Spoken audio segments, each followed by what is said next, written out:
Days ago, I made a horrible mistake, something that would be absolutely unforgivable. I failed to mention that Noir Spider-Man was voiced by Christopher Daniel Barnes. This mistake made the entire world collapse. It's utter chaos out in the streets. However, I have a plan. I'll contact the Soulite of the past in order to correct my mistake. Oh, and talk about one of my all-time favorite Spider-Man games while doing it. Peter Parker is in a fight for his life. He's losing badly, and things aren't looking good at all. The game doesn't pull any punches and starts immediately, throwing you in a 1v1 against your old pal, Eddie Brock. Perfect time to teach you how to beat niggas' asses. As much as it does feel like we can win, that we do have that unyielding hope that Spider-Man always has, we lose. Peter Parker dies. The game opens pretty strongly. Out of the action-packed opening, the game slows down as we follow Walter Sloan, who happens to be Val Kilmer, by the way, and his AI assistant, Joseph, through Alchemax. Doing classic Spidey things, we eavesdrop and learn that Walter Sloan plans on going back into the past in order to change the future. His machine is on the 66th floor, and the player races against time in order to preserve his timeline. We go through the building, and just like Shattered Dimensions, Miguel plays almost the exact same. He's quick, he's strong. His gameplay truly cements him as the Spider-Man of the future. His special ability allows him to place a clone of himself down in order to take the attention off of himself. Minus that new addition and maybe an animation change or two, he's literally the same 2099 Spidey from Shattered Dimensions. However, we run into a very major problem. Sloan succeeds. The future begins to look even more grim. The goddamn Statue of Liberty gets a sword. Everything has gone to shit, but there's still a chance, a very slim chance, that things can be fixed. We hop in an elevator, and with how our progress is going, we decide to contact the Spider-Man of the past. Soul? Are you there? Who the fuck? Listen, Omar, it's me, Agony, from the Shattered Dimensions video. Listen to me. Do not post that video. There's still something missing. Wait.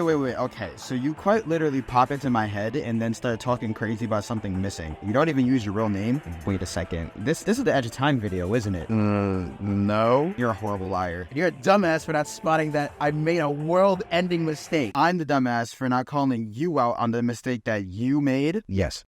Fuck you. So because Omar is a big, dumb, stupid idiot, fuck you, he forgot to mention that Web of Shadows and Shattered Dimensions were the result of a deal between developer Beenox and Activision. This then led to the creation of Spider-Man Edge of Time, which released to very mixed reviews, mostly critiquing the repetitive gameplay, but it still was a very enjoyable experience. So much so that Activision continued to whip Beenox to make even more Spider-Man games, and then TASM 2 happened, and the company was sent to the developer mines, never to be seen again. With this game, you can tell that they clearly tried and actually made something kind of special. Compared to the other Beenox created Spider-Man games, this one was very short, clocking in at about only 6 to 7 hours. Despite the relatively average length of the game, it still manages to cram plenty of references to other Marvel media, drops an absolutely massive, I almost said retwist, twist 3/4 through, and has arguably the best on-screen chemistry between Miguel and Peter. I'm gonna add though, that it's not arguable, because it's the fact that it is the best, but we're not gonna talk about that just yet. We're gonna give that some time. But you know me, despite the very unorthodox yet creative start to this video, we gotta stick to somewhat of a tradition. What the fuck? Tradition! I swear to God, we're already off to a great start. With everything we've said so far, how does Edge of Time stack up today? Do we still hold it in such a high regard even now? Let's take a walk and find out. But before that lovely trick, you know what comes next.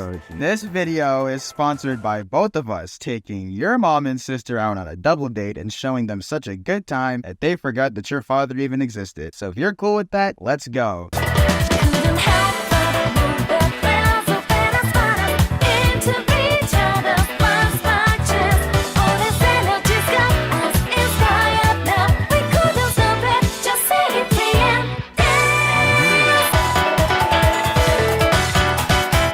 Spider-Man Edge of Time was released on October 4th, 2011, and basically had the complete opposite reaction of Shattered Dimensions. Niggas thought this shit was mid for some fucking reason, but we'll get to that soon. This game follows the lovely tale of two Spider Bros, Peter Parker and Miguel O'Hara, working together to stop this very forgettable douchebag from rewriting the past in his image, while also acting as if Shattered Dimensions never happened, because in a way it didn't. It also kind of depends on how you look at the games. From a developer standpoint, the Shattered Dimensions sequel would have been an absolutely massive undertaking at the time, having to flesh out brand new mechanics and all the other coding BS that would have taken far too long. It didn't help that Activision was playing Big Brother at the time and watching Beenox, just waiting for another Spider-Man game to be pumped out. They made this goddamn game in under a year compared to a normal 3 to 4 year cycle most games should have. So they made this game and then sort of referenced Shattered Dimensions with a throwaway line. Now I know what you guys are thinking. That's not who voiced them the last time. And yes, little Timmy, you're correct. Josh Keane, who was Ultimate Spider-Man in the last game, is now Amazing Spidey this time around. Wow. Christopher Daniel Barnes voices 2099 Spidey instead of Noir. Thanks.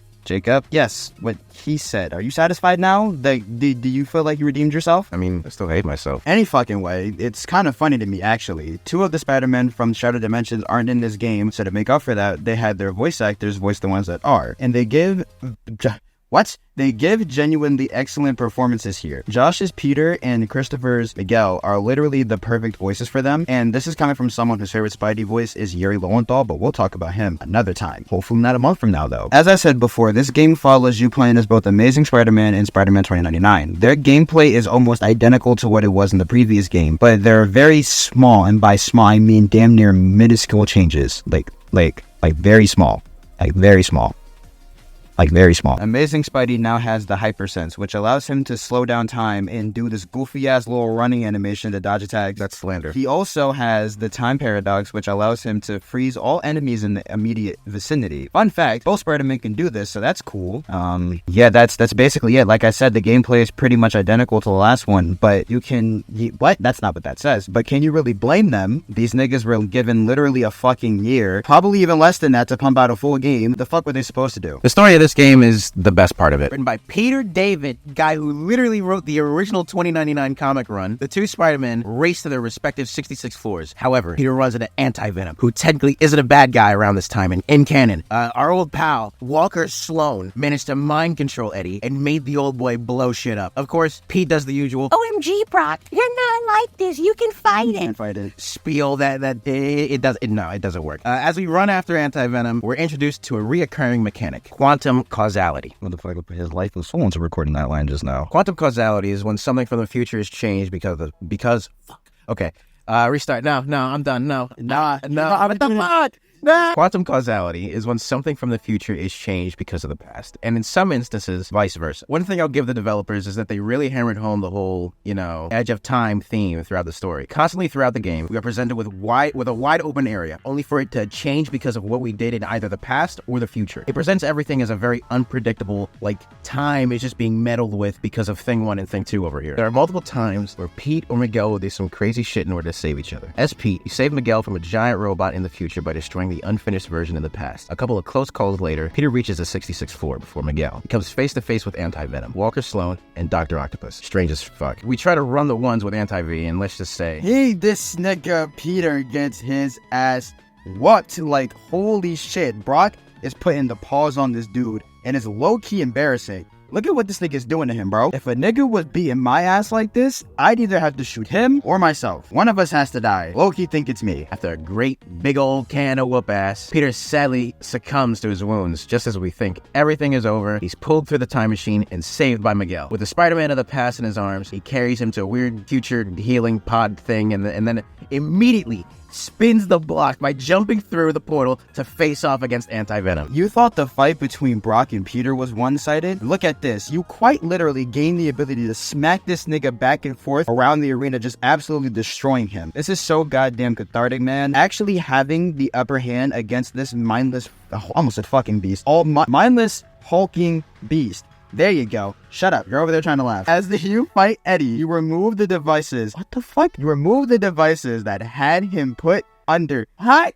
I can't do this. As you fight Eddie, you remove the devices that had him put under Sloan's control. And then, for some reason, instead of ripping them in half or throwing them anywhere the fuck else, Eddie pushes Sloan and Doc Ock along with himself into the time machine like a big fucking dumbass. This then caused the machine to shut off, making it impossible for Miguel to return to the future. Both of the Spider-Men have swapped places and are stranded there until further notice. With Peter out of the action for a bit, we run around doing some mundane shit to get the machine back on. Along the way, we save Peter from dying to future zombies or something. Okay, listen, man. Time shit is confusing. I want you to know in advance that this game will go out of its fucking way to make sure fucking Miguel and Peter are never in the same room together under it's any circumstance. Don't knock out Peter when they're together, or they make sure it just never happens. And I never understood that, but it's gonna be a recurring theme going forward. As Peter comes to, things are very wrong now. For some reason, weird symbiotic creatures, that's not what that says, tentacles, that's even worse though, appear out of nowhere. This game is literally going anywhere at this point, and you have to deal with it by webbing up their eyes. Yeah, okay. They don't seem like much, but they're definitely a part of something much, much bigger. Some more running, tentacle blockades, part collecting, and a bit of backtracking. And do I love video games. For some reason, the time machine isn't working. Miguel quickly comes up with a plan. He has to run back to the archives in order to find out the schematics of the machine, all while Peter continues to avoid more of those robotic arms that just don't let up. With this, we get another quantum causality set piece where Miguel has to find a way to save Peter from getting crushed. The game throws everything it's got at you. You gotta juggle a timer, multiple enemies, and manage how you use your accelerated decoys with how many niggas start shooting shit at you. Why did I just take so long of a pause? I can't stop the button. We're barely able to save Peter in time. Another problem arises. These motherfuckers just do not get a break, it seems. Miguel isn't able to find the schematics, so it's up to Peter to go ahead and find out how to work the time machine. That's not what that says, but we're going to stick with it anyway. It's the same gist. I'm just going to let the entire scene speak for itself. What's important is not standing by and allowing someone to suffer or die because you do nothing. If you don't get that, then you don't get the first thing about being Spider-Man. After the best scene in the entire game plays, we switch back over to Miguel in order to save MJ. And somehow, someway, she runs away from all the tentacles, ripping the space-time continuum, and then hides in an elevator. Occasionally, just like Shattered Dimensions, 2999 will have these skydiving segments, and they're basically the same. Hold X or A to fall faster and evade obstacles to not die. After sweating continuously for 5 minutes straight, we save MJ and carry her to safety. As we carry her, we switch back to Peter. Then we run it. Oh my god. I played this when I was like 12, man. How did this even... Who modeled this? Niggas are really questioning this. The homegirl walked so this masterpiece could run. And then it turns out she's actually the same black cat from the past, constantly being kept alive by someone. Honestly, this kind of reminds me of the cross species from the TASM game. Mid-fight, we see who was keeping her alive, and it turns out to be us? After a pretty unorthodox-ass boss fight, Felicia disappears as quickly as she showed up. Man, you see Peter right here? He's straight up almost folded, and to be honest, he's a better man than me because I... Oh my god, whatever. Anyways, ass nigga. out of the fight, the Spider-Men make it back to their respective time machines, jump through, and finally swap places. Once again, making sure they're not in the same place at the same time. Of course, it wasn't going to be that simple. It's definitely smelly, definitely ugly ass nigga steps to the portal. Atrocity, completely original concept for this game, finally reveals himself after trying to stop us this entire time. It turns out that the machine is also beginning to go critical, so now they've got to destroy it. Miguel has to brainstorm ideas on how to destroy it, while Peter has to avoid Atrocity. One thing that's pretty cool about this game is that Peter's almost always on the back foot. Instead of directly fighting Atrocity, we have to evade him all the time and make sure he doesn't eat... Shut up. Make sure he doesn't eat us like we're a happy helping of Mama's pancake breakfast. Oh my god. Come on, son. I didn't do anything. You did. Continue to evade this monster until we reach a room where we can actually find a way to learn who's a part of this atrocity. Shut the fuck up. Instead of fighting him head on, we have to lead him into a chamber we can completely lock down in order to knock it out. We literally put this nigga to sleep, run up on him, and stab him with this cartoon-ass needle to extract his DNA. And guess what? We have to do it 3 times. Of course, because it's a fucking video game.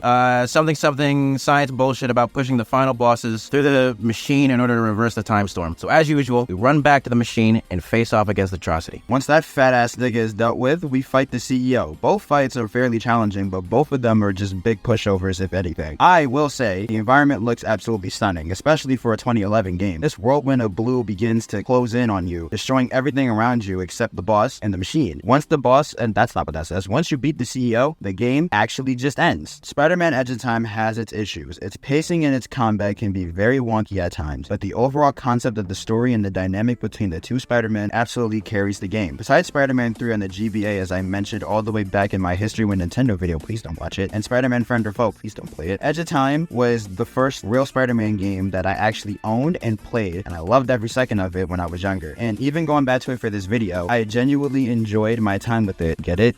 My time? Because it's a game about... What was I saying? Jesus. Shut up. Anyways, and thank you for joining me on this video, Jacob. Can I please have my family back now? What did I say about mentioning that while we're recording? I'm gonna beat you to death. Anyways, next up is the one that I've been waiting for. I'll be talking about Spider-Man Remastered alone, and this game holds a very special place in my heart for a lot of reasons. But we'll discuss these reasons next time. Either way, I'll see you guys next time. And tell your mama the laundry needs to be folded and my legs hurt.